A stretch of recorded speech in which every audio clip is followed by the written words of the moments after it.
Hey guys, what's up? This is Deadly. We got some new DayZ news to share with you guys from the status report uploaded on October 11th, so let's get into it. First, let's talk about some guns. We have the full render and texture of the CZ550 plus magazines that was uploaded to the Trello. It's looking beautiful. If you guys don't know, the CZ550 is one of the classic sniper rifles from DayZ mod. If you played a lot of mod, then you know that the CZ550 was one of those iconic weapons, so it's really awesome to see that this is finally coming back to DayZ Standalone, and I really hope to see this weapon added to the game sometime soon. Also, the 5 and 10 round magazines look great, but it still remains to be seen what version of the CZ550 this will be. Is it the Winchester version, the 308 Winchester, or is it the 30-06 CZ550?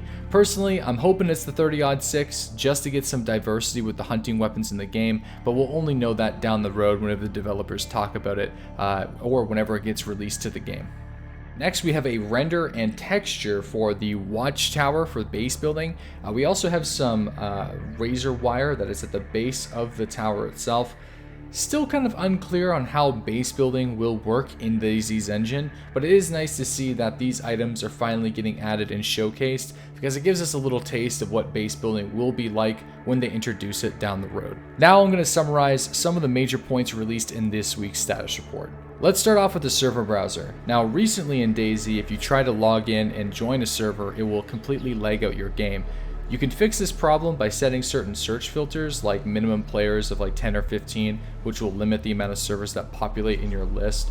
However, the goal is to get the server browser working without lagging out your computer. So they're trying to push out this new server browser for 0.61 experimental. This server browser will eventually also give you the ability to see what servers you have characters on. So that's going to be awesome, just in case you forget which one you actually have been playing on recently. So you can keep track of them even if you don't favorite them. Now let's talk about everybody's favorite issue, player-to-player desync. There's a potential solution that is currently being tested by the developers, but of course, unfortunately, it has also caused some new problems that are currently being smoothed out. So hopefully, by the time DayZ 0.61 reaches stable branch, CQB combat will feel less desyncy than it does now. Right now, sometimes it can feel like a jousting match with guns, so I'm really hoping that they get it resolved. It looks like Hicks also addressed the community's concerns about the speed of development.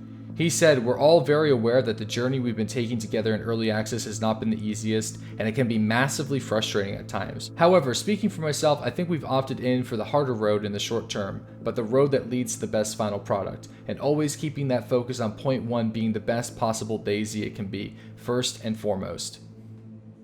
Next, Peter mentioned the DayZ launcher, and similar to Arma 3, this will allow users to manage their mods and be the central hub for information about DayZ and the community.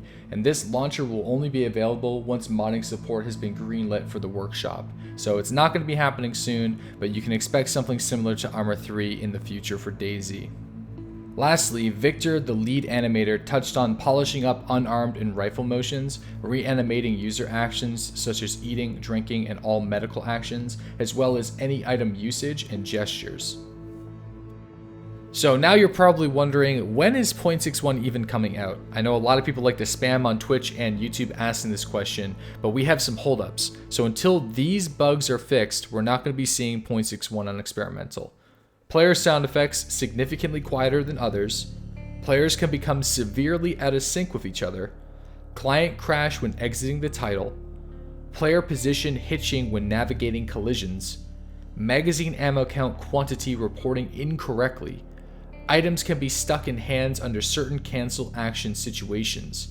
Dynamic infected spawning without proper player triggering. Some infected not responding to triggers. So until those issues, guys, are fixed, we won't be seeing 0.61, so it's going to take a little bit more time. But anyways, guys, that is pretty much it for the news surrounding the October 11th status report. Thank you guys for watching my video. Let me know what you guys think in the comment section below about the CZ550 base building watchtowers or anything else we discussed in this video.